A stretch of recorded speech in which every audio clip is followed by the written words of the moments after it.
The courtroom was silent, the kind of silence that feels heavy, like the air itself was holding its breath. All eyes were on the judge, a man with a stern face and a reputation that whispered more than it spoke. His gavel rested in his hand, ready to come down like the final note in a symphony of injustice. Across the room stood a young black woman, her posture defiant, her eyes sharp.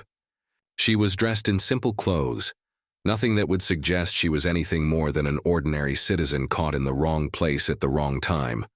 But appearances, as they say, can be deceiving. This wasn't just any woman. This was a woman with a secret, one that would soon turn the entire courtroom upside down. It had started like any other day in the small town of Willow Creek, the kind of place where everyone knew everyone, and the law was supposed to be as predictable as the sunrise. But something was off. The cops had been a little too eager, a little too quick to slap the cuffs on her. They'd pulled her over for a broken taillight, or so they claimed. But the way they'd looked at her, the way they'd exchanged knowing glances, it was clear. This wasn't about a traffic violation. This was about something else, something darker. And when they brought her in, the charges were laughable. Possession of stolen property, resisting arrest, and a laundry list of other accusations that didn't add up. But the judge, a man named Harold Grayson, didn't seem to care. He'd already made up his mind before she even stepped into the courtroom. The prosecutor, a slick man with a too-perfect smile, laid out the case like it was a slam dunk. The evidence was flimsy at best, but no one seemed to notice. Or maybe they just didn't care.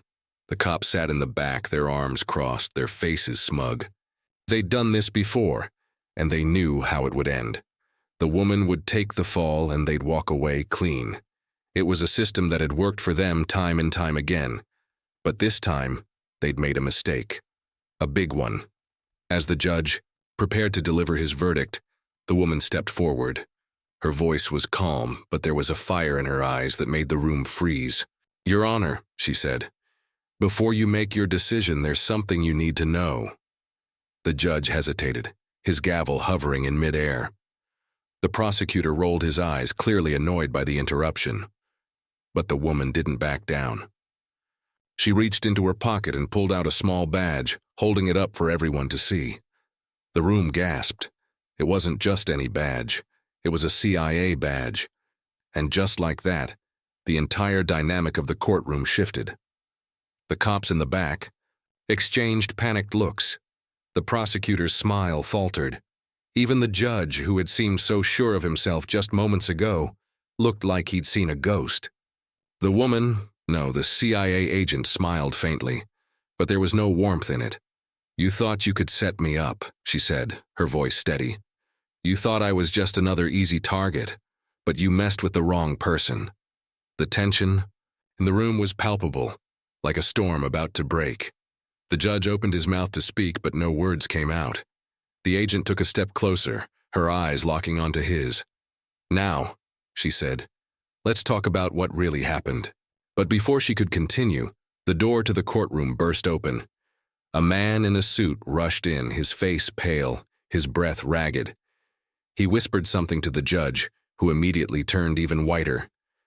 The agent tilted her head, her expression unreadable. "What's the matter, Your Honor?" she asked. "You look like you've just seen a ghost." The judge didn't answer. He couldn't, because at that moment, he realized something that sent a chill down his spine. This wasn't just about a traffic stop or a set of trumped-up charges. This was about something much bigger, something that could bring down not just him, but the entire corrupt system he'd helped build.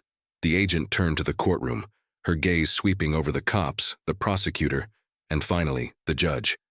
"You thought you were untouchable," she said, "but you were wrong, and now it's time to face the consequences." The room erupted into chaos. The cops tried to leave, but federal agents blocked the exits. The prosecutor was frantically flipping through his notes, as if he could find some way to salvage the situation. And the judge? He just sat there, his gavel still in his hand, his face a mask of fear and regret. But the agent wasn't done, not by a long shot. She leaned in close, her voice low but clear. "This isn't over," she said. "Not by a long shot." And with that, the screen faded to black, leaving the audience hanging on the edge of their seats. What would happen next? How deep did the corruption go, and most importantly, how would the agent bring the entire system crashing down? The answers would have to wait, because this was just the beginning. The courtroom was in shambles. The once orderly space now buzzed with frantic energy as federal agents moved in, their presence commanding and unyielding. The cops who had been so confident just moments ago were now being read their rights, their faces pale and their hands trembling. The prosecutor, his slick demeanor shattered, was arguing with one of the agents, his voice rising in desperation. But the agent, a tall man with a no-nonsense expression, wasn't having it. "Save it for the interrogation," he said, his tone leaving no room for debate. And then there was Judge Grayson, still seated at the bench, his gavel now lying forgotten on the desk in front of him. His eyes were fixed on the CIA agent, who stood calmly in the center of the chaos, her badge still glinting in the light. Her name was Agent Naomi Carter, though no one in the room had known that until now. She had been undercover in Willow Creek for months, working on a case that went far beyond the small town's borders. The corruption here was just one piece of a much larger puzzle, one that involved powerful people with deep pockets and even deeper secrets. Naomi had been sent in to gather evidence, to follow the trail of dirty money and backroom deals that led all the way to the top. But she hadn't expected to get caught up in something so personal. The traffic stop had been a setup, that much was clear. But why? Who had ordered it? And how had they known who she was? Or at least who she appeared to be? As the federal agents began to escort the cops and the prosecutor out of the room, Naomi turned her attention back to Judge Grayson. He was still sitting there, frozen, as if he couldn't quite process what was happening. She walked slowly toward the bench, her footsteps echoing in the now quiet courtroom. "You've been running this town for a long time, haven't you?" she said, her voice calm but laced with steel. "Pulling strings, making deals, protecting your little empire. But you got sloppy, and now it's all coming apart." The judge finally found his voice, though it was shaky and weak. "You don't understand," he said, his words tumbling out in a rush. "I didn't have a choice. They made me do it. He stopped abruptly, as if realizing he'd already said too much. Naomi raised an eyebrow. "Who's they?" she asked, her tone sharp, but the judge just shook his head, his lips pressed tightly together. He wasn't going to say anything else, not yet anyway. Naomi sighed. She'd been hoping for a quick confession, but she knew it wouldn't be that easy. These people were professionals at covering their tracks. Unraveling their web of lies would take time. As she left the courtroom, Naomi was met by her partner, Agent Marcus Reed. He was waiting for her in the hallway, leaning casually against the wall, though his sharp eyes missed nothing. "Well, that was dramatic," he said, a small smile playing on his lips. Naomi rolled her eyes but couldn't help a faint smile of her own. "You could have warned me they were going to burst in like that," she said. Marcus shrugged. "Where's the fun in that?" he replied. But then his expression turned serious. "We've got a problem, though. The guy who tipped us off about the setup, he's gone." Naomi's smile faded. "What do you mean gone?" she asked, though she already had a sinking feeling she knew the answer. Marcus ran a hand through his hair, his frustration evident. "I mean, he's disappeared, vanished. No one's seen him since last night." Naomi cursed under her breath. The informant had been their best lead, the one person who could connect the dots between the local corruption and the bigger players involved. Without him, they were back to square one. "Do you think they got to him?" she asked, though she already knew the answer. Marcus nodded grimly. "Looks that way.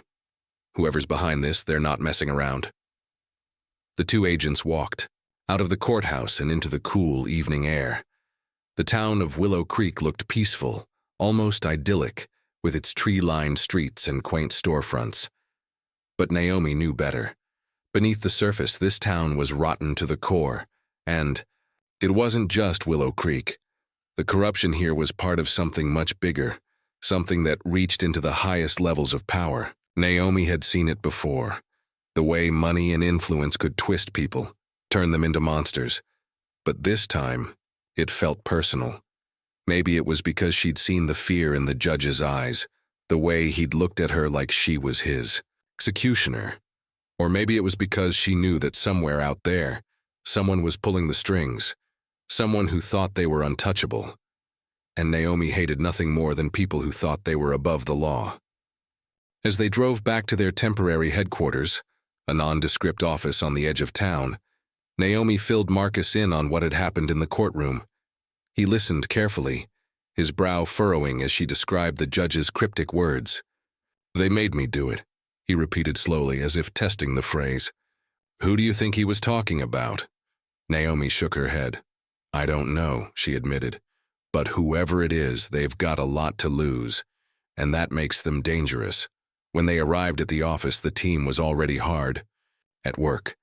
The room was filled with the hum of computers and the low murmur of voices as analysts sifted through data, looking for anything that might help them piece together the puzzle. Naomi and Marcus joined them, diving into the mountain of evidence they'd collected over the past few months. There were bank records, phone transcripts, surveillance footage, but nothing that pointed directly to the person or people behind the corruption. It was like trying to catch smoke with their bare hands. Hours passed and the team was no closer to finding answers. Naomi was starting to feel the weight of exhaustion pressing down on her when one of the analysts, a young woman named Sarah, suddenly sat up straight. "I think I've got something," she said, her voice tinged with excitement. Naomi and Marcus hurried over to her desk. "What is it?" Naomi asked, leaning over Sarah's shoulder to look at the screen. Sarah pointed to a series of transactions on the monitor. "These payments," she said. "They're coming from a shell company, but I think I can trace them back to their source." Naomi felt a spark of hope. "How long will it take?" she asked. Sarah hesitated. "A few hours, maybe.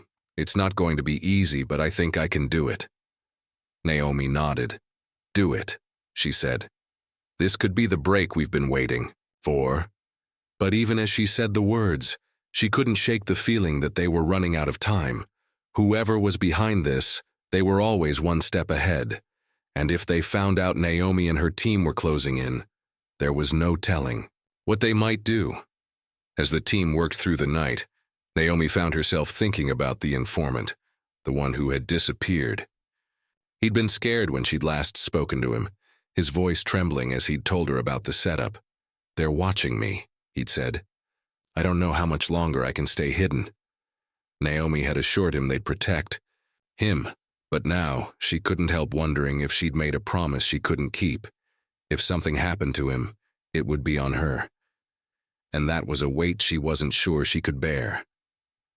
By the time the sun began to rise, Sarah had made progress. The shell company was linked to a larger network of businesses, all of them tied to a single name, Victor Langston. Naomi had heard the name before. He was a wealthy businessman with connections in politics and law enforcement. But until now, there had never been any concrete evidence linking him to illegal activities. This could be it, Naomi thought. This could be the thread that unravels everything. But before she could act, her phone buzzed. It was a text from an unknown number. Her heart sank as she read the message. "Back off or you'll regret it." Naomi stared at the screen, her mind racing. They knew. Somehow they knew what she was doing, and they weren't going to let her stop them without a fight. She showed the text to Marcus, who cursed under his breath. "This just got a lot more complicated," he said. Naomi nodded, her jaw tight. "Yeah," she said, "but we're not backing down, not now." The stakes were higher than ever, and the danger was real. But Naomi Carter wasn't the kind of person who walked away from a fight. Not when there was so much on the line.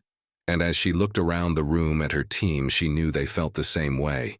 They were in this together, and they weren't going to stop until they'd brought down everyone involved, no matter how powerful they were. But as the sun rose over Willow Creek, casting long shadows across the town, Naomi couldn't shake the feeling that the worst was yet to come. Whoever Victor Langston was, he wasn't going to go down without a fight. And Naomi had a feeling that fight was going to be dirtier and deadlier than anything she'd faced before.